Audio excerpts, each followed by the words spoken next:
What is up, everybody, and welcome to the Get Your Bell Rung Football Podcast. He is Kevin Reynolds. I am Bobby Wall, and we are here to talk all things football and hit you with some takes that might rattle you up a bit.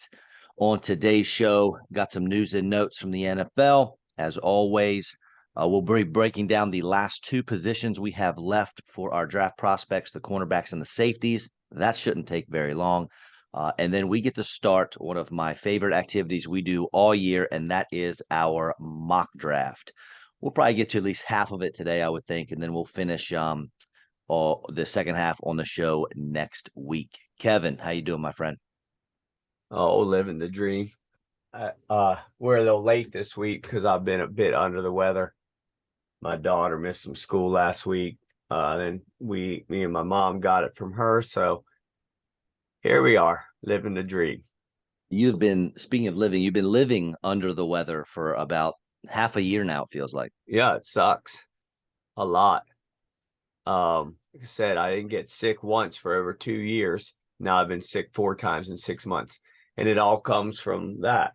When you have a bunch of left-wing idiots running the country who shut down everything. And now we've all been stuck inside and doing this, doing that. Nobody has any immunities built up. So the smallest of things now spread through schools and then come to my house. But let's vote more of them in office. Okay. Look, we could also keep politics out of the football show. We could, but I'm tired of being sick. Possible for I'm you tired to do. of being sick, Bobby. Man, I'm tired of Lamar Jackson saying that no one wants to pay quarterbacks, and yet my man Jalen Hurts gets 5 years, $255 million, 179 guaranteed, and the first ever no trade clause put in a contract for the Philadelphia Eagles. I love it, man. How do you feel about which? Him or Lamar? The Eagles pay. I don't care about Lamar. The Eagles paying Hurts. It was smart. There's a lot of, when you really look deep into it, there's a lot of different things in there. As far as Lamar goes, the offer the Ravens at one point gave him was better than Hurts's. Right. More money. He still continues to whine that he's being treated unfairly. Like, I don't know what to say about the dude. It's still going to come down. He's either going to play for the Ravens or nobody. That's probably what this is going to turn out to be. For the Eagles, great contract as long as he lives up to it. It's a lot of money to spend on one player. The money is, like I said, moved around all different ways, and it's a little crazy. But I mean, why not lock the guy up, keep him happy, keep him in camp? Yeah, that's the way to do it. And he's not a whiny little baby like Lamar. So I think he actually has an agent. He has a team of like 4 or 5 women that all work for him that do everything around him, from his agent, his marketing, his PR, his everything. And they got the job done. And Lamar, his mommy, does everything for him, and it's just completely butchered this whole thing. And now we're talking about people not coming to the Ravens. I forget who it was this week. Saying that part of the reason he didn't even consider the Ravens, he doesn't know what their situation is going to be. So again, hold him hostage. Calais Campbell says he wanted to stay in Baltimore, but they told him straight up, because he's holding us hostage, we don't know if we'd have the money to pay you. So he walked. I'm just really tired of it. Eagles know how to do business. Baltimore used to. And actually, it's not them. Again, they offered him a bigger contract than what Hurts is getting. But Lamar is just a fool. And one thing I like in terms of the Eagles, Howie Roseman, the GM, got out ahead of this thing, because getting this deal done before Burrow, before Herbert, because they're both up, very, very smart. Because now whoever's next says, I want more than Hurts. Right. And then whoever's third is going to say, I want more than that guy. So being first probably saved you quite a few bucks. So that was smart. And I did some research for this and found out that my thinking has been wrong.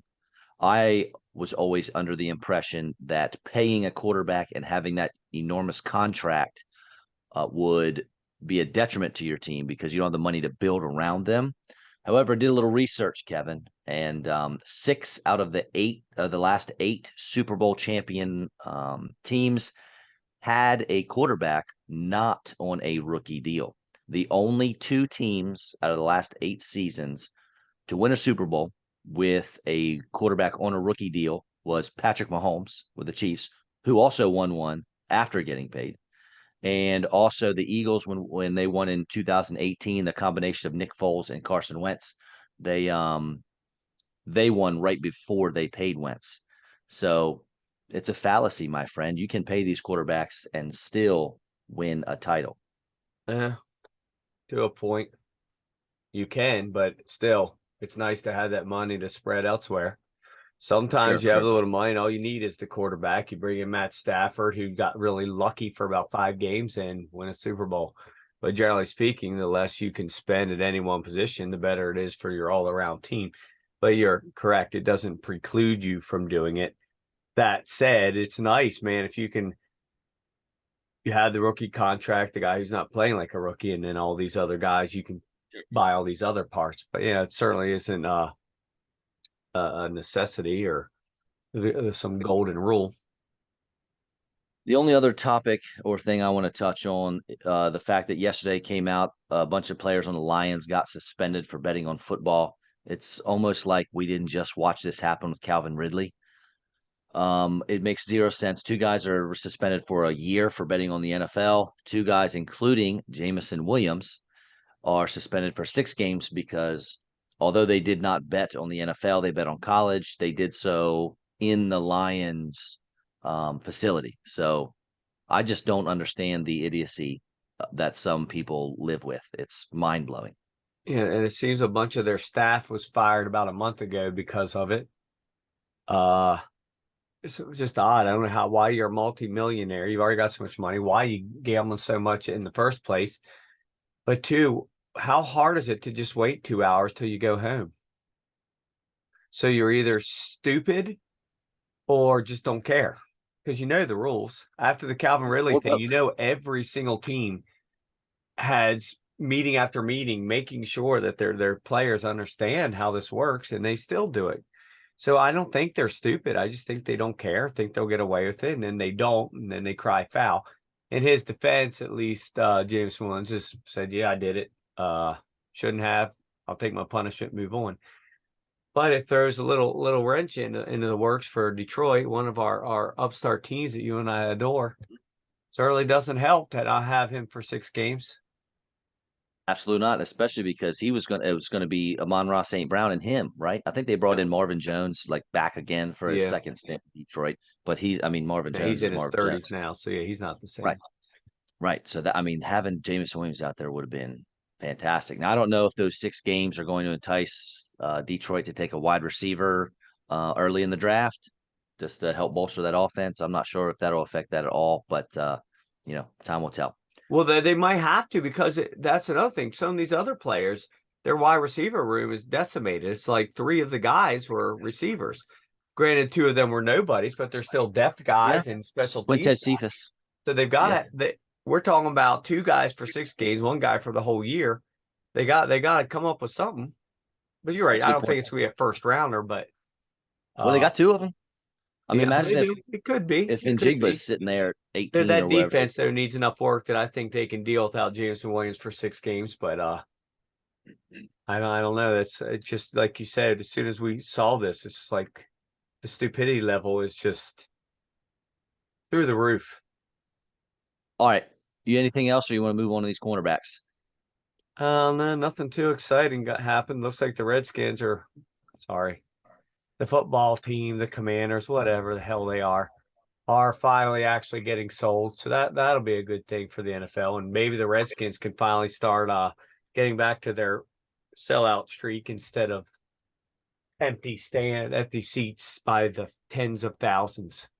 Yeah, I've been to I've been to a couple. Actually, they were the Redskins when I was there. A couple of those games, and I'm telling you, it was. We're talking 60-40 opposing team fans versus Redskin fans, and a third of the seats are empty. Yeah, it's crazy because younger people don't have any idea what it's like when you and I were young. The Redskins were like the team in the NFL. They had that endless the whatever record for most sellouts in a row for 40, 50 years, whatever. And it was like a way of life, the Redskins. Not for me personally. Now it's a joke. it was great for them because, before the Ravens and before the Panthers, if you lived in Maryland, if you lived in Virginia, if you lived in even North Carolina, a lot of those folks were Redskins fans because they didn't Yeah, have a home team. right. So that was good. So that's good that he's going to be going. And other than that, not much more going on other than Russell Wilson flipping a golf cart. Well, I don't care about that. Could get really hurt though. It was pretty stupid. Well, at least he didn't bet on football. Oh, and one other thing, it's looking like our boy Javonte Williams is not looking good for the start of the season. I don't. His whole career could be in peril here. Makes me so sad. He's so good. Yeah. I loved him. All right, corners.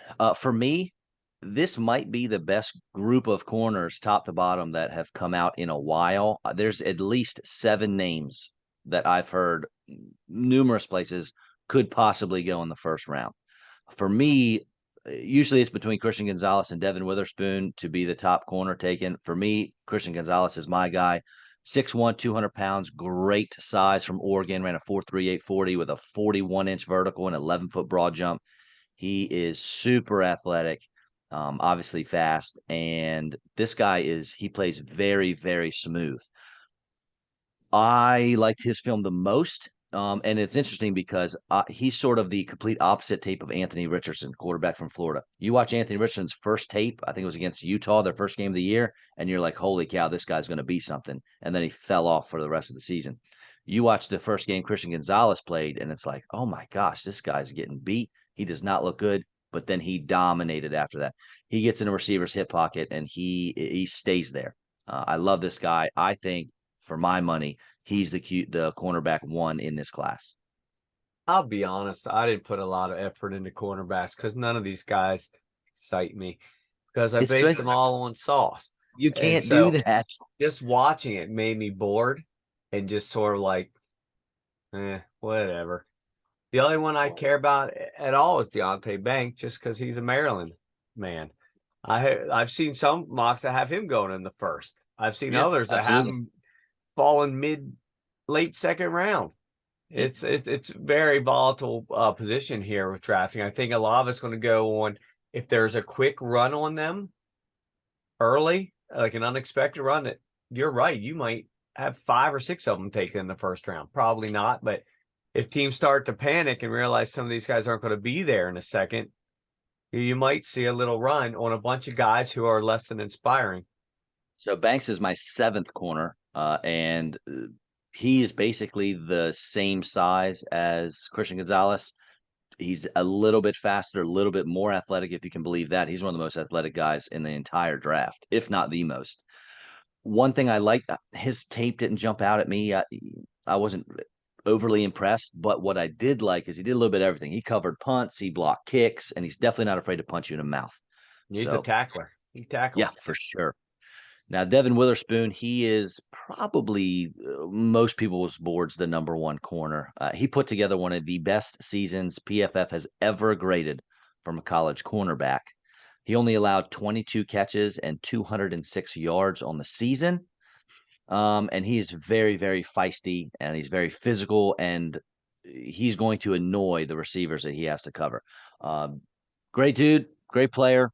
I like him a lot. He's a little smaller. He only weighs about $180, 5'11", but I think he makes up for it with his aggressive play. Well, he better, because he's definitely not the biggest fella, and he's not the fastest corner either. I think one of these guys, either Gonzalez or Witherspoon, is going to go in the top 10. Most likely. I see about half and half everywhere. And then another guy, he's my 3rd. He's dropped as this draft process has gone on. He was a solid first rounder when this whole process started. Now I don't even see him in the first round a lot, and that's Cam Smith from South Carolina. He's a $180 as well, but he's 6 foot, a little bit over. Again, super fast, 4.43, athletic. He got his hands on passes more frequently than any other cornerback in this class. And of his 70 targets over the past 2 seasons, he broke up 15 of them and picked off 4 others. So this guy gets his hands on the ball more than anybody else. He's very instinctive. And if you have a team that needs to create turnovers, this is the guy. I think the Raiders were last in the league in turnovers. That's popping up in my head. I wonder, if he does make it to the second round, because they're not going to take Cam Smith at 7. But if they make it the second round, that'd be a perfect guy for them. He also, you may or may not know, had the best quarterback rating against of this entire class of cornerbacks. Dude's good, man. And think about he's from South Carolina, so we got J.C. Horn, Stephon Gilmore. There's a lineage there for South Carolina Why is guys. he dropped so far? Because he's ninth, eighth or ninth in a lot of rankings. Yeah, man. I'll be honest. I don't know, and I think I don't know because I haven't read much on him lately because nobody's writing about him. I like I him. don't I know. think he's going to be good. He's my third rate corner. If you had to bet, do you think Witherspoon or Gonzalez will go first? If I had to, man, I well, see Witherspoon going ahead of him probably about a lot. 60-40 in mocks. I know, man. I would bet Gonzalez. That's who I have ranked higher, so that's where I put my money. Works Next for guy on me. the list, super tiny, Emmanuel Forbes, Mississippi State. He's 6 foot, He's gonna get 166. thrown around. I know. I thought the same thing about Devonta Smith, though. Now, granted, he's on the other side of the ball, Yeah, two but different positions. but Devonta Smith is an anomaly. Guys his size don't normally pan out. He is. That's why Forbes for me is down the list a little bit because I don't like betting on anomalies. But this dude had 3 pick 6s last year, and he's got great anticipation, and he's not afraid to hit you either. Even though he's little, he will step up and help out in the run game. And I watched the game against Alabama. Alabama rarely threw his way. Alabama stayed away from Forbes. So that's got to tell you something. I don't know. I just don't see how that size is going to work in the NFL. It's one thing if you're the receiver, they're not allowed to touch you. Mm-hmm. It's another thing, a D back that's just going to be, even if he likes to be aggressive, getting bowled over by running backs in the running game, getting knocked over by a tight end, getting this and that. And the other, he is fast. Imagine him trying to Man, cover Debo that's Samuel. really light. What's that? Imagine him trying to cover Debo I Samuel. know Debo just got tossed around like a rag doll. That's what I'm saying. Yeah. I'm not saying the guy isn't going to have a career, but man, it's hard for imagine today's receivers, him dealing with guys that are 210, 215, 220 pounds who are just as fast as he is. He's just it's just hard to imagine. I agree. And it's, if you want to go the opposite end of the spectrum, my very next corner I have is Keely Ringo Yeah, he's from a beast. Georgia, 6'2", 207. And he also ran a 4.36. Now his 33-inch vertical kind of threw me because you think a guy that big running that fast would be a little more explosive, but he's strong. He's very physical. Um, he's got decent ball skills. And the knock on him though is going to be, is he going to be able to, I think people are worried his physicality is going to get in the way and he's going to get too many penalties at the NFL level. And, Yeah. Might end up being a safety. same with the next guy I'm going to talk about, Joey Porter. Right. And he's definitely, Ringo's got the size to be a safety. But it also, if you think about where he's come from, Georgia, we just talked about South Carolina. Stokes and was it Eric Stokes and Tyson Campbell both went last year in the top 33 picks. So both of Georgia's corners got drafted, one in the first round, one the first pick of the second. So again, NFL teams are going to look at this and be like, all right, Georgia's pumping out NFL caliber corners. Ringo's just going to be the next one up. Yeah, all these guys are going to go by mid-second round. Oh yeah, for sure. Top 50 picks, I'd say. Yeah. And then last one I got is Joey Porter Jr. A lot of guys like him more than me. 6'2", 195, 4.46 40. Obviously his dad is Joey Porter Sr. So a lot of people like mocking him to the Steelers because that's, fun and makes you feel fuzzy on the inside. He's very aggressive, loves to play press, which makes sense because he's got length and he's strong. He only gave up 143 receiving yards all season last year. But I don't know, man. He's going to have to go to the right team. If he goes to a team that plays zone, that's not in his wheelhouse. If you notice, he did not go through the corner drills at the combine, which was probably smart because he's a man corner. He's not going to look good doing zone turns and doing the back pedal weaves and all that stuff because that's not his game. Now, if he goes to a team that they just want to put him out there and have him lock down a corner, play man all day, he'll be fine. He'll be good. He'll be successful. But I don't know. Well, I don't like one trick ponies, and that's kind of what he is. It's funny. Almost all mocks he goes third, but Yep. I've seen one or three that had him first. That's silly. I know. I think it's just people doing that just to create a little buzz for their picks. But then they look like, if it actually happens, they look like freaking geniuses. When they don't, they can just say, "Oh, well, I was just throwing that in out there." But yeah, he'll definitely go first round, probably mid. Yeah. And as deep as the corner class is, safety class is that shallow because there's only going to be one guy that goes in the first round, Yep. and that's Brian Branch from Alabama, and that's if he goes. And honestly, that's if he's a safety. There's been a lot of talk about him playing in the slot, which he did a lot at Alabama. He's only 6 foot 190, so he's not this big bruising safety that's going to live in the box playing against the run. Not that he can't, because he definitely can. He's a great tackler. He didn't test very well, only ran a 4.58 40. But that being said, he reminds me of sort of like not as talented, but Will Anderson, another Alabama player that they don't wow you with what with their moves and this and that, but they just get it done. They're really great football players.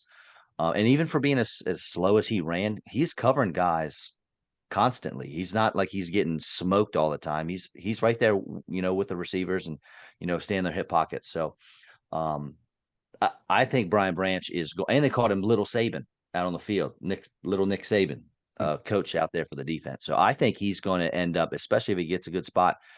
I think he's going to be a very good football player, regardless of the that's a big size. thing. I think it's going to depend so much on the team, what defense they run, and what they expect him to do right away. But he's sharp. And then the only other one I got. Oh, go ahead. The only other one's really Antonio Johnson that's even going to go in the first two rounds. Then pretty much everybody's third is Jordan Battle, also from Alabama, just not nearly as high. Yeah, think about that, man. Alabama, it's not fair. Yet they lost 2 games last year and weren't even in the I know. CFP. Wild. CF, whatever it is. CFP, college football playoffs. Yeah, it's CFP. You got it. That was tough. College football. Letters are difficult. So boring. All right. Anything else for you here? No, that's about it. Awesome. All right. So for our mock draft that we're going to do, before we got on here, we decided I'll do the odd numbered picks. You'll do even. We are allowing trades. The compensation, we got to give up the compensation. I'm a stickler for that. But and we are picking as what we think the teams could do, not necessarily what we would do in that situation, because that mock draft would look crazy and way different, probably be more accurate. But anyway, I'm very, very excited for this. And anything else? No. Am I missing anything? No, sir. The thing we wanted to mention that we are going to do this based on what we think will happen, most likely. Right. Not necessarily what we wish would happen. Right. Because I still want to see Anthony Richardson go first. Oh my gosh. Stop it. You don't even think he's a good player. You can't rain on my parade. I want it to happen. I don't. You're right. If they hadn't made the trade, I don't think he should go first. But since they did, I think he should. Okay. Whatever. Go big or go home, Robert. You ready to get this thing started? You tell me. Okay. I don't know what that means. All right. The Carolina Panthers are on the clock with the first overall pick after trading away the farm and DJ Moore. And they are going to take, although I'm not a I don't agree with it. Bryce Young, quarterback from Alabama. A lot of people love his play style, although he is small. There was the S2 cognition test, which I guess is now the new Wonderlic, and he got a 98% on it. And I know Frank Reich is going to love that. Bryce Young is famous for being able to pick up the playbook and scouting reports very, very quickly. Smart kid, and he's going to Carolina #1. That's where all the buzz is. He's the betting favorite, and he's most likely going to be expected to start from day one. Absolutely. And they put some old but solid weapons around him now. Yeah. I think safe weapons. That'll help. It's going to help him learn the game and give him some guys that actually can run routes, guys that are going to be where they're supposed to be. I'll give it to him because I told you 2 months ago I thought they had the worst roster in the league, but I don't necessarily think that anymore. I think they have some pieces there. So at 2, I don't care what anybody says. I'm all this hype about them not taking a quarterback in Houston. I still think it's a crock. I think that they're going to do it. So I'm sticking with it, and we'll throw him your boy Stroud because I think that's who will go second. All right. I like that. I'll tell you what, though, and Stroud is my #1 QB. Man, on that same S2 cognition test, did you see what Stroud got? I did not. Okay, Bryce Young got a 98. My boy Jake Hayner, who I was talking about from Fresno State probably several months ago now, got a 96. Will Levis a 93. Your boy Anthony Richardson got a 79. Our guy Hendon Hooker a 46. CJ Stroud 18%. Yeah. Now, doing well on this does not guarantee success. However, flunking this thing is almost like 100% you are not going to make it at the NFL level. And that scares me to death with Stroud. I guess we're going to find out here, buddy. I know, man. I don't like it one bit. All right, so I'm up then with Arizona. They have a lot of needs. Well, quarterback is not one of them, but I don't think anyone is going to want to trade up with them, or at least give them something they're looking for as far as compensation goes. So for me, I know Arizona is a very popular trade out candidate. We see it a lot in mock drafts. I'm not doing it. I'm not buying it. I am going to give them the safest defensive selection in my mind, and that is Will Anderson, the edge player from Alabama. So there's pretty much about maybe 1 out of every 20 mocks that doesn't have Will Anderson going there. It's just, you're right. It's the safe pick. It's the guy that seems has an extremely high floor and an extremely high ceiling, and hard to go wrong with him. When you have over 200 quarterback pressures in 3 years, man, that's impressive, man. You are getting it done, and that kind of production very often translates to the NFL. And he's a beast. And again, doing it at Alabama in the SEC. So, yeah, a beast. Well done, sir. Thank you. It's funny because these first 4 are pretty much like the same 4 guys that go in every mock, because everywhere I see now has Levis going to the Colts. So that's who I'm taking. Okay. I'm not buying that. I just think that's way too early for him. There's a lot of smoke. Imagine not taking a quarterback. I think it's not necessarily that they even want to. It's that Irsay is going to make them. Well, that's a fair point. I just don't know why he would want to make them do it for a lesser caliber. Because he's Al Davis now. He thinks he knows everything, and he makes the football moves, and you either listen to the owner or he'll bring in a new GM. Now, I don't have the Detroit Lions pick because it's an even number. It is next. But what would you say if Detroit called Indy and said, "Hey, I want to give you, I don't know, whatever their second round. I know they have 2 second-round picks, I believe, but we'll give you. Let me find it here. I got it somewhere. Pick 48 or even 55, and jump up so that we could take Jalen Carter. You think Indy would drop those 2 spots because Seattle's not going to take Levis? No, they definitely. I don't know. Maybe If I was Detroit, I'd just be banking on the fact that Carter's going to fall anyway. Maybe, but Seattle. Maybe. You think Seattle's going to let Carter go by them? I don't know. I've seen some things where they take him. Well, I'll tell you right now. You know what? I'm up on Seattle, and he does fall. Jalen Carter is going to make it because I keep hearing about Tyree Wilson. Quite a few NFL teams have him as their number one edge player, sort of like, They do. Aiden Hutchinson was the guy until all of a sudden he wasn't the guy and Trayvon Walker was. And oddly enough, ridiculous, he went number one. So we're gonna have Tyree Wilson go here, even though it's not ahead of Will Anderson, but we'll have him go to Seattle, and you are up with Detroit. I've seen that a lot. I think they're big on Wilson. I don't think that's even remotely a stretch.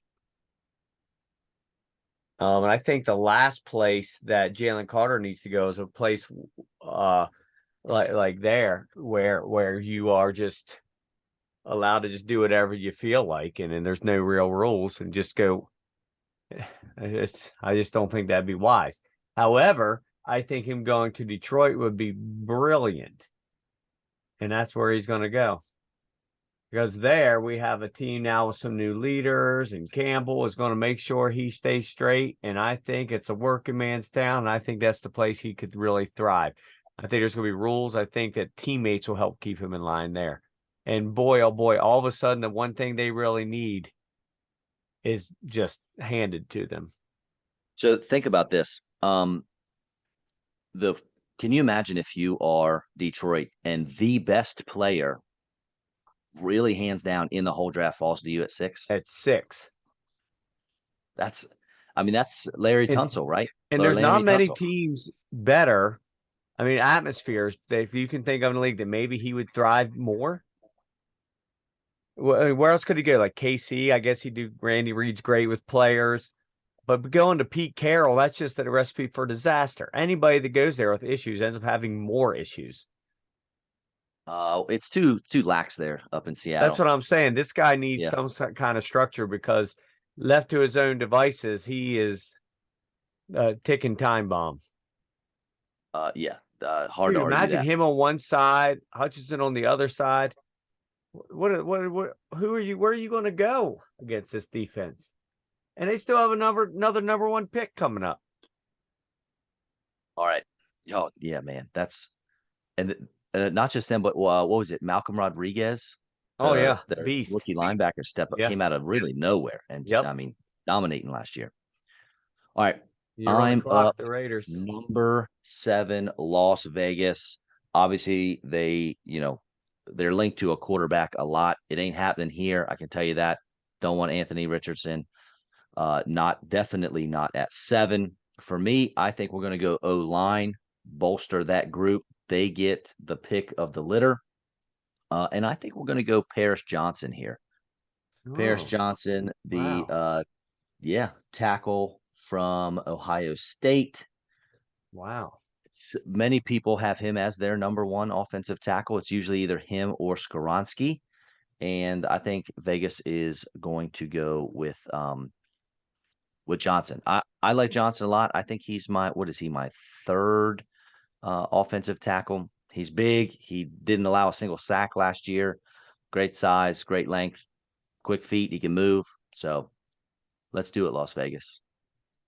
Wow, that makes this almost a no-brainer then. For Atlanta? Yeah. Where did you think Vegas was going to go there? I didn't necessarily know. A lot of things still have a quarterback going there. That Jimmy G's just a stopgap. I don't think that. I think Jimmy G's still a stud and should be around for a while. But a lot of teams have a quarterback going there, maybe an offensive lineman. But we're going to go Mr. Anthony Richardson then to Atlanta, because I've seen a lot of mocks have him go there, that they do not trust Ritter, and if he fell this far, they would go. I've seen some saying, not a lot, some that if Richardson is taken before him or Levis are both going, that they might trade down. But if either one of them is still there, they'll take them. You're telling me with only one tackle gone, with Yes. Edge player still on the board with their pick of corner. Yes. You think they're going to go Anthony Richardson? I do. Like I said, I still seen a mock here and there that has Richardson going number 1. That this whole Bryce Young just a smokescreen. You're a smokescreen. He ain't going number 1. I mean, what does that mean? I'm a smokescreen. All right. I am up number 9, Chicago Bears. If this is how the draft plays out, there's just nothing that can convince me that they're not going to take Peter Skoronski here. Yep. He goes there on about 98% of all mock drafts. I don't do it and I don't even like it whenever people mention, well, he's Northwestern, he's right there in Chicago, keep him home. I don't care where he's from. He could be from the University of Maine. It just makes so much sense. The Bears have given up 58 sacks 2 years in a row, and they got to protect Justin Fields and make holes for their running backs. So I can't not do that. It has to be Skoronski here. I agree wholeheartedly with this. I saw something that he has like one of the highest PFF grades in like college football history. The guy is just one of those guys, again, the super high floor, super high ceiling, going to be there forever. They've got a young team, and this could really be not the start, but the continuance of a team that could matter for the next 6 to 7 years, right?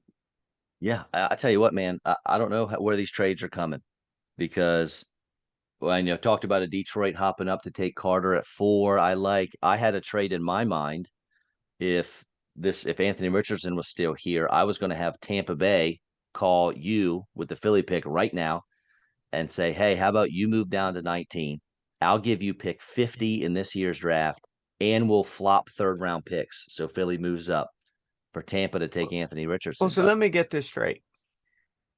Me giving him to the Falcons at 8 is unheard of, crazy, insanity. What the world may explode, hell freezeth over. But him going 2 spots later, we'll trade the earth. We'll move heaven and earth to trade up to get him at 10. We're moving heaven and earth. We're just moving a 2nd-round pick and flipping thirds. But Baker Mayfield, for 2 spots. Baker Mayfield and or Kyle Trask. They are not the answer in but Tampa. Desmond Ridder is.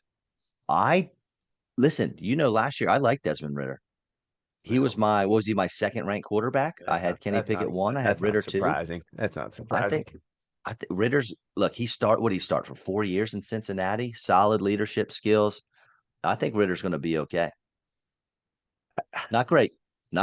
It's just the hypocrisy of it all with you. It's a different team, Kevin. If Tampa was, or if Atlanta was picking somewhere else, I don't know what to tell you, Kevin. Atlanta's a team. I don't think Atlanta needs a quarterback as much as Tampa does. I'm about ready to draft Todd Heap. Oh, don't threaten me with a good time. What a classic. Oh, that was so fun. I still get happy joy feelings from that. Well, you have issues.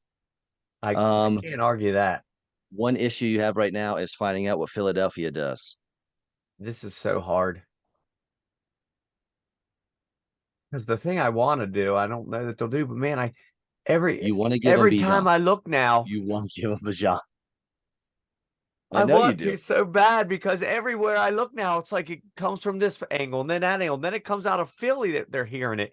And it's just over and over again that he's going there at 10. I'm like, and then Bijan, I see this thing yesterday of these rankings and this one site ranks the Philly backfield right now as the 32nd ranked backfield in the freaking league right now. Oh, that's silly. God, I love Rashad Penny. I love Rashad Penny too, but they factor in the fact that he plays 5 games a year. Sure. So, Philly, they're famous for the big boys, right? Defensive linemen. There's, some edge players here you could take. Offensive linemen, obviously, there's some tackles. Corner, Bradbury and Slay aren't getting any younger. They have your choice of corner here. Does anyone want to trade up for a corner? But again, it's not necessarily what we think they need, right. But am I wrong that are you not hearing these and seeing these things too?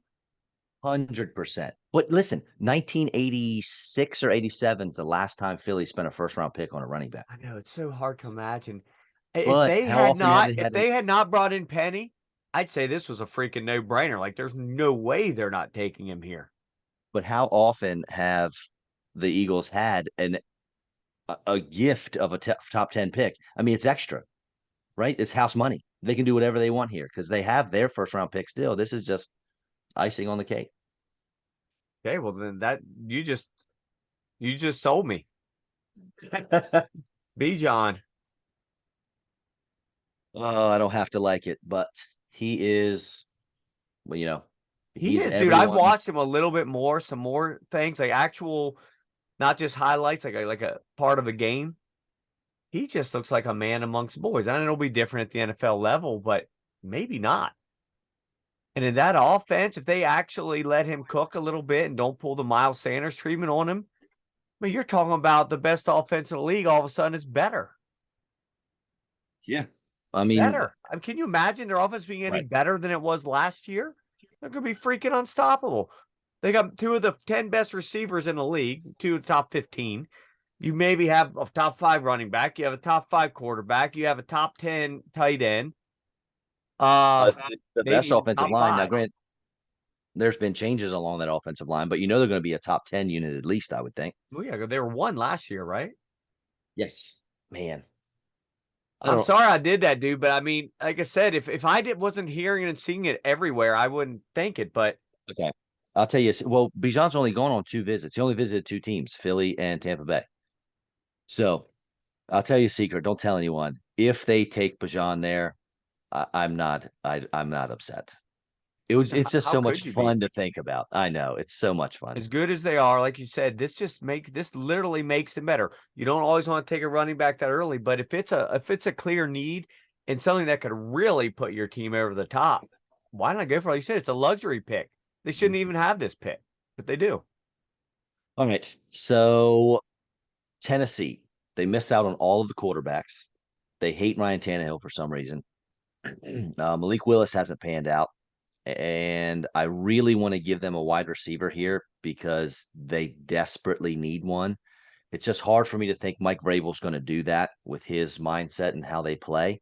I mean, I think as much as I want to give them Jackson Smith and Jigba, not going to happen.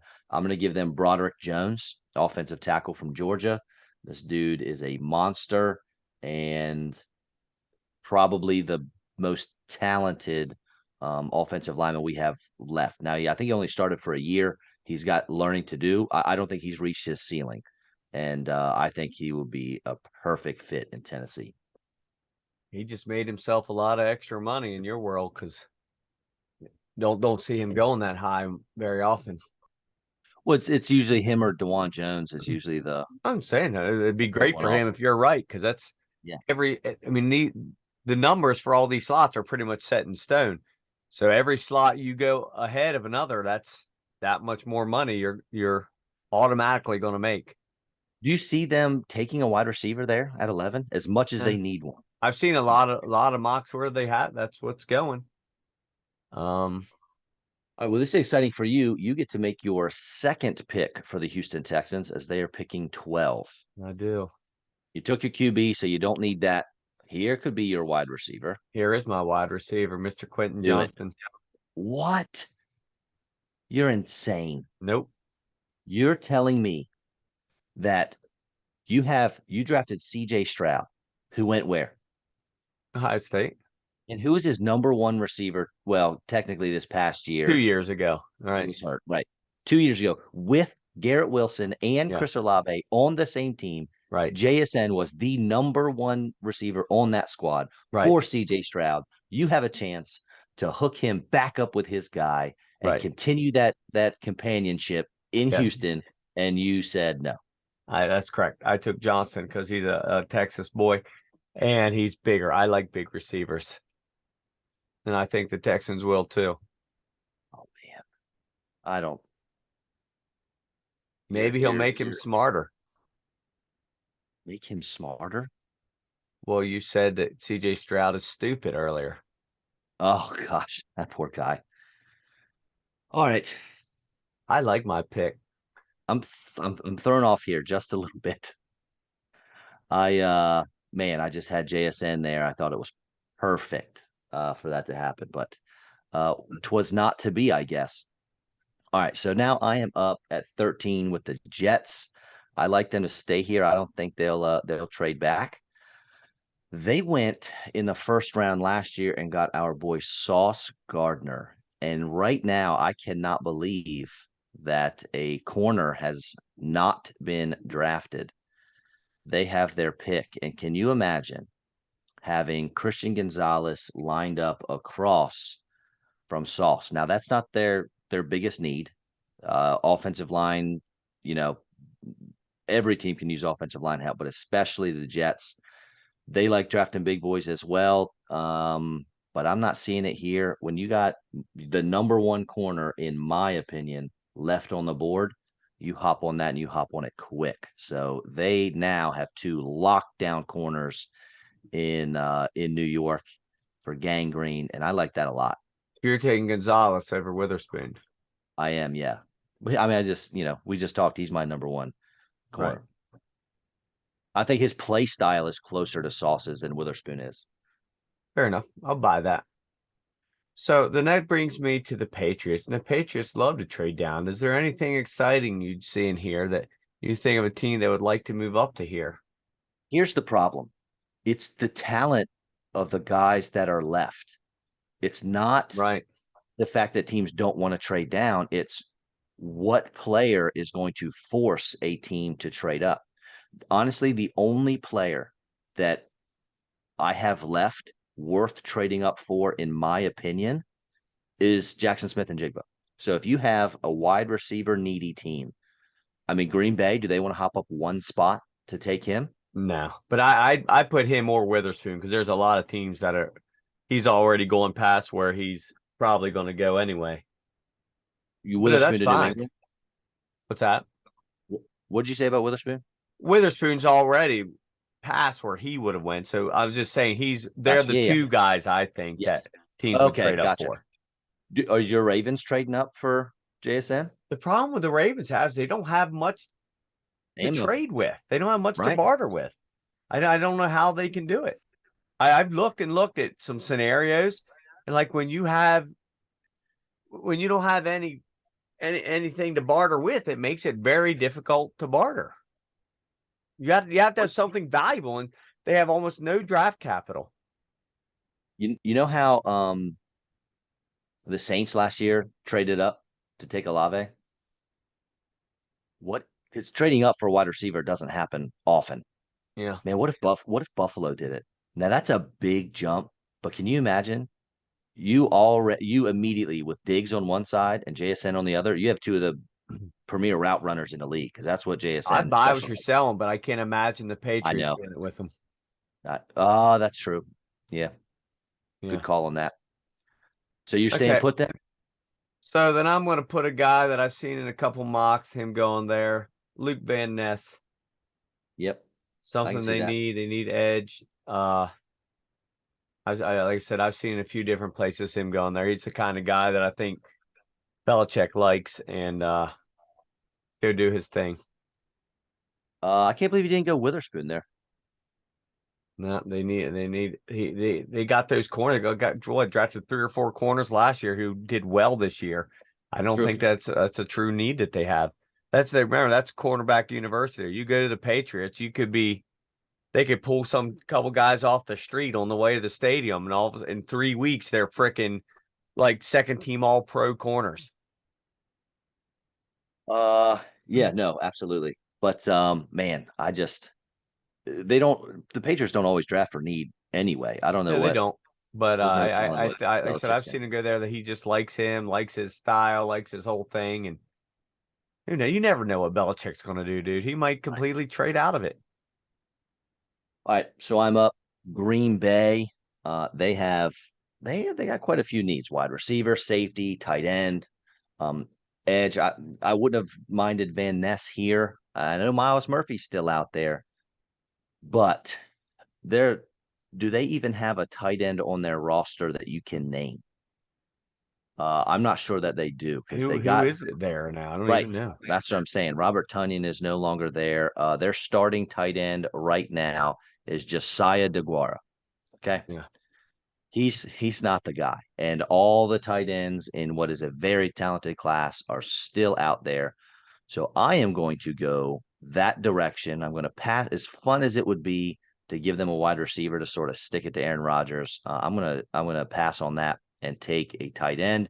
And I am going to take not my top tight end in the draft, but I'm going to give them Dalton Kincaid, the pass catching kind of a phenom as far as tight ends go from Utah. He's quick, he's athletic, he's got some serious hands. In my notes, I wrote that he's tough with the ball in his hands. Is he a little less angry George Kittle? So I like this matchup. Jordan Love is going to need some help. He's going to definitely need some pass catching. Someone over the middle, down the seam, and Kincaid's going to help him out there. I'd say more mocks now than not have Kincaid going first tight end. Yeah, I agree with you. And their tight ends, it's a volatile thing. They might be genius. It might be a total flub. Who knows? But the dude can play. Yeah, and I'm telling you right now, Washington is being gifted a pick right here. You got that right. But seriously, how messed up is this? Rodgers is going to go, and now Green Bay this year will probably finally do what he's been asking for the last 5, 6, 7 years. They're going to finally bring in some pass catchers the year he leaves. But on their behalf, and I don't necessarily agree with what I'm about to say, but just playing devil's advocate, is when you have Aaron Rodgers, look at Patrick Mahomes.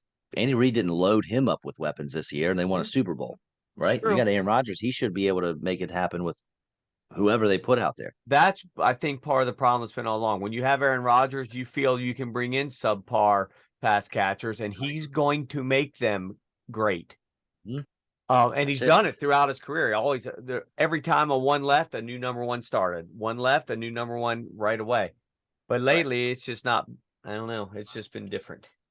Right, and partially it's Rodgers. He's not what he once was. He's still badass, but he's not what he once was.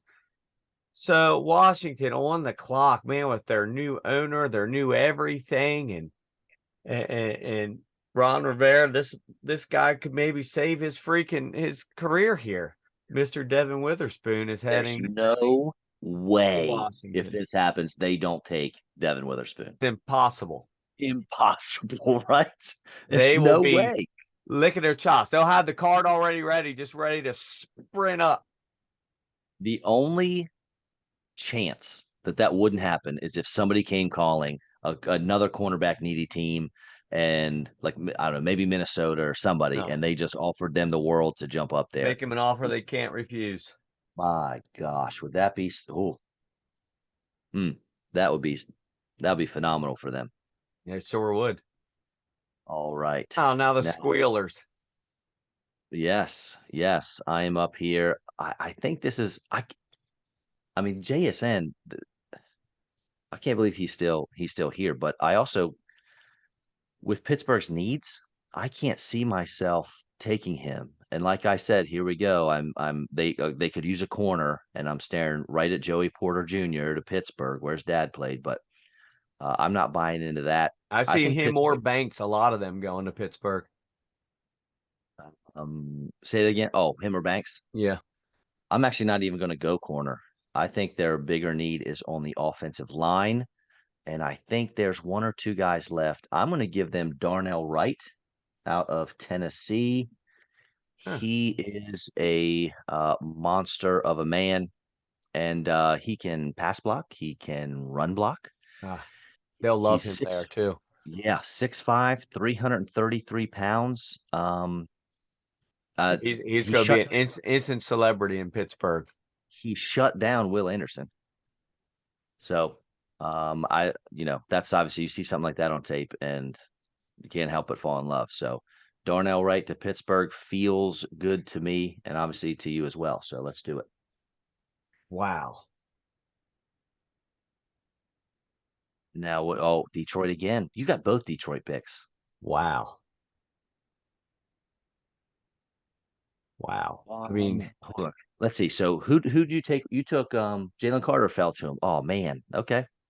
We had this talk when we just talked about Jameson Williams, about how maybe they'll be forced to take a wide receiver, and they have the number one guy on the board. How could you not? If he drops to 18, how could you not do it here? It's almost, man, that would be tough not to. Honestly, that is, it's not an immediate need for them. They have bigger needs elsewhere, but But they gosh, already got Jalen Carter. They got a bunch more picks coming up. who was our comp for Amon Ra? Or never mind, I just ruined it. I was just who was our comp for Jackson Smith and Jigba, and it's Amon Ra. They just have two of them out there. Dude, would that That, instantly become, as of game 7, the top wide receiving unit in the league? I don't think. Well, Really? Amon once Ra, top Williams gets 5 back, to 7 guy, Jameson Williams, who might be, and then all of a sudden you throw in JSN just for good measure. and I don't think any of them's over 6 foot or 6'1". I don't know if it's going to matter. Might not, especially with that offense they run. I don't know, man. I mean, where else would you go? Would you take Corner. Kalijah King here? You take a corner? Who? Yeah, I Take don't know which one I'd taking take. None of Florida. them excite me as much. What about Probably Miles probably Murphy? Double Banks. down on the D line. Yeah, god damn. I just Man, I'm taking JSN. wow. The rich get richer. That's it. You're fond of that. He is the best player on the board. For me, I'm not even sure it's close. Yeah, I had to go there. And man, that fills in for 6 games, get his feet wet, then Jameson Williams comes back. Boy, you've got who do you cover? Well, he should have tried to cover them all, but I'm not sure that's going to be very easy. Wow. Um, So you got Tampa. yeah, I know. And talk about not being easy. Talk about a team that I, has needs everywhere besides wide I know, receiver. right? They're definitely no quarterback. They're not going Hendon Hooker here. I feel like with all those holes, I feel like I'd love to trade back, but what player left is making people call? You calling to trade up for Manuel Forbes? I don't think so. I think the only ones left that anybody's maybe thinking about going up for would be Hendon Hooker. Maybe Zay Flowers for a team that's unbelievably wide receiver needy. Yeah, because But he's so even then, small. that really why? Yeah, he's small. I But don't I think think I'll it's buy. almost would have to be a quarterback at this point. I would say Hooker would be the only team, and nobody's giving up the farm for it. It's going to be something like we swap first and seconds or something. I don't know, something like that. Man, Brian Branch would be nice here. Just having a nice, solid football player to help run that defense. I think we might have a situation that we just had with Detroit, where you're just going to take the best guy available. And for me, I think that might be Miles Murphy. It's either him or it's Osiris Torrance. I don't know why we don't have more. I, is he going much in mock drafts that you're seeing in the first Ew. round? Osiris Torrance. Yeah, towards the end. Yeah, but I don't feel like there's much hoopla surrounding him. But I think, you know, in real life, I think he's going to go in the top 20. You know what? That's what I'm doing. Tampa Bay's offensive line. Let me read it to you. Tristan Wirfs at left tackle, Luke Gadecki at left guard, Ryan Jensen at center. All right, we're good. Then we have Nick Leverett and Matt Filer on the right side. No, no, no. Osiris Torrance is going there. I feel good about this now. Fair enough. They're going to take that monster guard from Florida, and he's going to play immediately as soon as he steps into across the town limits into Tampa. He is going to be there. He started 3 seasons at Louisiana. He had an 88 PFF grade. The dude's almost 350 pounds, but can still move. And one of my favorite things, and I brought this up when we went over offensive linemen, was I saw him get bull rushed one time when he lost. It was Jalen Carter, and 3 plays later, Torrance blew Carter 4 yards off the ball. So, all right. I was a little nervous about that for a minute, but now I feel good about it. Good. Very good. Yeah, You want to make this 20th pick the last one for this session? we can. How long we been on? We're closing in on an hour. Okay. 20's fine with me. So Sweet. And at then we can 20, last on I'm going to take a guy that they need some defensive line help. I'm taking Kalijah Cansey. So hold He's on. Seattle, they took Tyree Wilson right, an at edge guy. 5. Yep. Right. And now we're going Kalijah Cansey. I see. That's you know what I like about you, Kevin? You're willing to adapt because when we went over D lineman, you weren't even sure you knew who Kalijah Cansey was, and here Yeah, you are making him a top 20 guy. yeah, that's something they need. They need help. I thought about going for a receiver, but they've already got two goons. I know a lot of places say they want to upgrade a receiver, but I don't really understand why. And none of these guys impress me as much as I love Zay Flowers. And I'm not big on Jordan Addison. I just don't see that being. I mean, Zay Flowers It's is not a filling a tougher real Tyler and Lockett, true need. What's right? that? Zay Flowers is a tougher Tyler Lockett, Yeah. smaller, So what? fast, right? But Yeah. now, granted, you just did the same thing with JSN with Amon Ra, but I feel like But that's a little bit, that was a guy. Yeah. There's a skill level gap there. yeah. That's Oh yeah. yeah. Sometimes, like you said, that guy's just sitting there.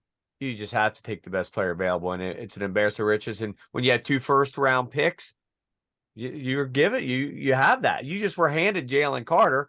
Now you got handed this other guy. Well, you gave my Eagles Bajan Robinson, so I understand what you're saying with the two first round picks. But that's how you convinced me. Well, that's when you said that was this is a luxury pick where you got a whole nother one coming. Well, that there is it right there. I'm like, okay, if I'm looking at it from that angle, then why not take him there? Why not make the best offense in football better? I'll tell you what, man. I can't believe that we didn't have a single trade, but more so than that, I can't believe that I actually feel good about how this has gone for the most part. And I don't agree with every pick you made, and I'm sure that vice versa. But this, I could definitely see it panning out this way. Yeah, We kept finding ourselves in places where what player makes me want to lose draft capital to move up, and right. And I think we touched on this too, like 2-3 weeks ago. I don't know if it's on the show or just talking that we didn't see a lot of trades happening from even way back then because it's like there's nothing that exciting that you're going to give up capital for. right. Like you said, got guy 3 through 7 in every position is like the exact same person. So why would you give up draft capital to get a guy that's pretty much the same as the guy you're going to get 3 picks later anyway? There'll be very similar draft grades to guys all throughout this first round. You wrote all this Um, down, right? yes, I did. I have it on here. I'm going to do a screenshot of it. Sounds good. So I am actually in the process of writing. Every year I write a mock draft. I used to have it. It used to be published every year. Last year my publisher, the ownership changed, and they're not interested in fantasy sports stuff. So no big deal. But I continue to write it, and I will post it on our Facebook page. I should finish by tomorrow. So maybe I'll post it tomorrow, or which would be Sunday or Monday. I'll get it up there for your reading enjoyment. I will enjoy it. Excellent. Thank you. Anything else before we get out here, Kevin? No, I like the way this went. Obviously, it'll end up being nothing like this, but these are always fun to do. Yeah. Oh, for sure. All right, folks. Thank you all for listening. Be sure to check us out on Facebook, Spotify, YouTube, and even Twitter. I've fallen off here a little bit in the last week or so. Been very, very busy in the personal life, but I'll get it fired back up. And thank you all for listening. Hope you have enjoyed the first 20 picks. We will finish on our next show, which should probably only be a couple days from now since we had a little delay here. But Yeah. again, thank you all for listening. You're great. We'll see you in a week. See ya.